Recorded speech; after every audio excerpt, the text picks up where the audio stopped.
And if you weren't all that special, just sit down and shut up, and the special people would handle it. And that got into the church. But it wasn't the way God intended it. And Jesus said in this Revelation of John, I hate that. I just hate that. He didn't hate it because some people were special. He hated it because some people thought they weren't special. In 1 Peter 2:9, some of you are familiar with it.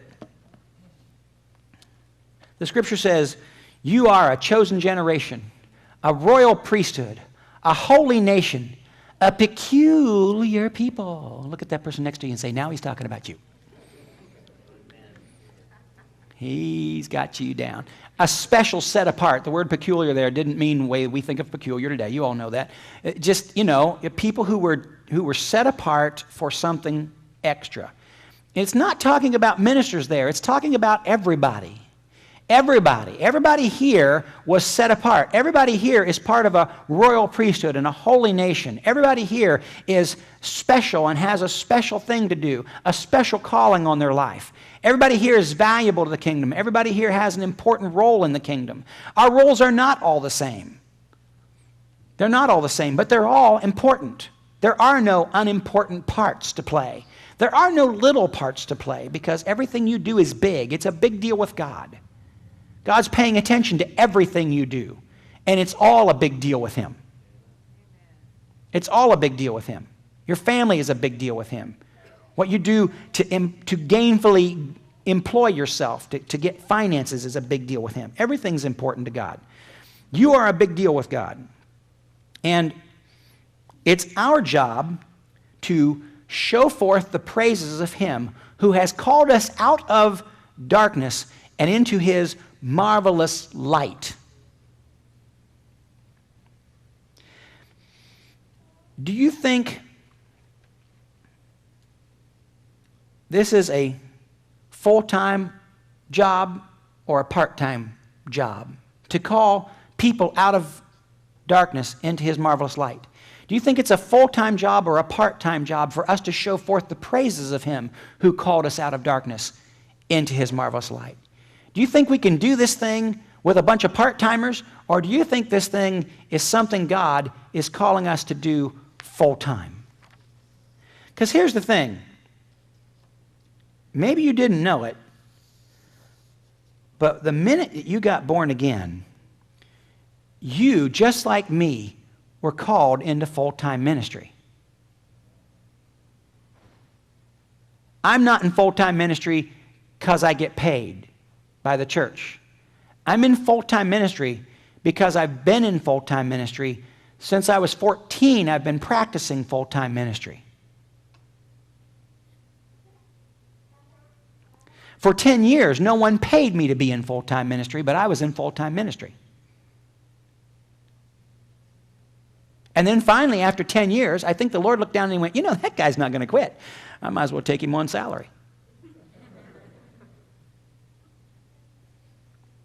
We got $125 a week to pastor the first little church that we pastored.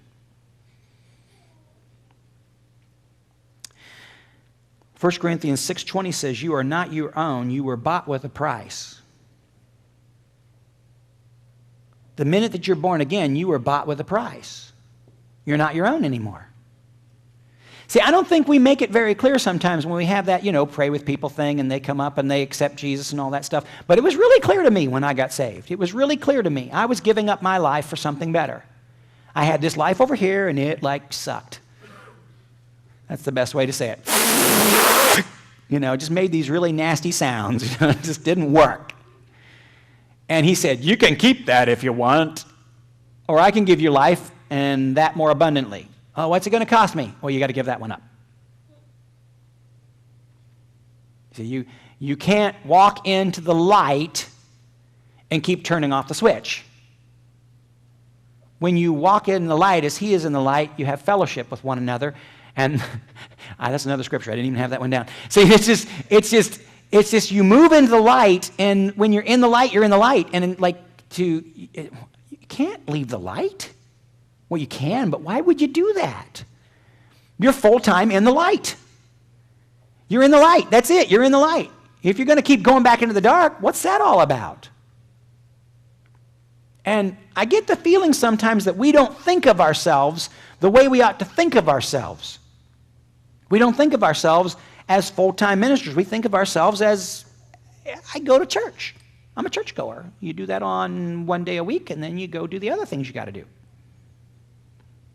When we received Jesus, we became sacred, set apart. You're holy.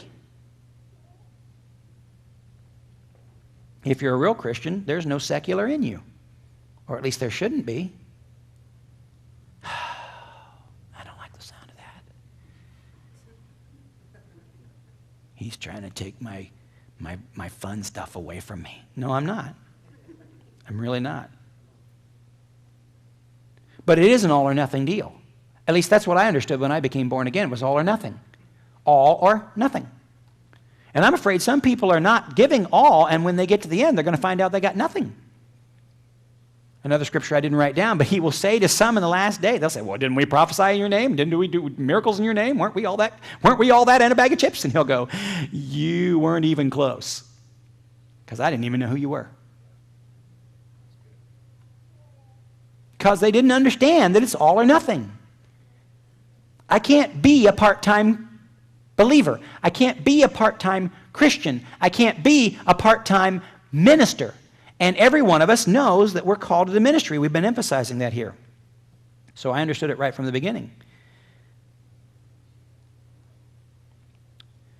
The problem is too many people, including people who are actually on church staff, think that full-time ministry means getting paid. And that's stinking thinking. Look at your neighbor and say, P-U. That's stinking thinking. If you question that, look at the life of Paul. In 1 Corinthians 9, verse 16, he says, woe if me, I don't preach the good news. Paul ministered the good news whether he got paid or not. In fact, he would not accept anything from the Corinthians because he wanted to be such a father figure to them that he said, it's not proper for you to give to me because I should be giving to you because I'm the father. Now, he later said that it was good that people would get natural provision for being busy about doing God's work. He wasn't debating that. But depending on the situation, he was very careful about it. But Paul, a lot of times, went hungry for the sake of the gospel. Because the gospel was all-consuming. The good news that he knew that he had to share with other people was all. It was everything. It was why he existed. From time to time, he made tents. He made tents because he wanted to be able to spread the good news for free. And because he liked eating. And so he made tents, but he made tents as unto the Lord.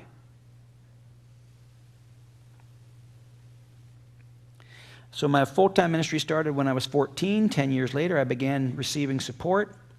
But I will tell you that from 14 to 24, every job I worked, and by the way, after I was 24, there were a couple of little seasons where I had to work again in secular, quote-unquote, employment, but I didn't see it as secular. I saw all my jobs as being where God had me to do his work and his will. I used to tell people at Kroger, I know that Barney Kroger signed this paycheck. I know that Kroger's logo is on this paycheck, but this paycheck comes from God. And I worked for Kroger as unto the Lord.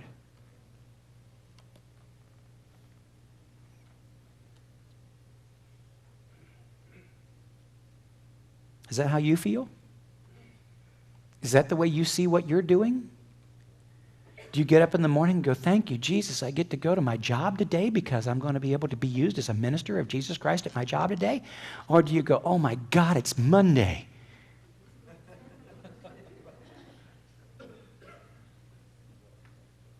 Do you see yourself as employed by God to minister at that company? Or do you see yourself employed by that company and, oh my God, I've got to go there and waste another 40 hours?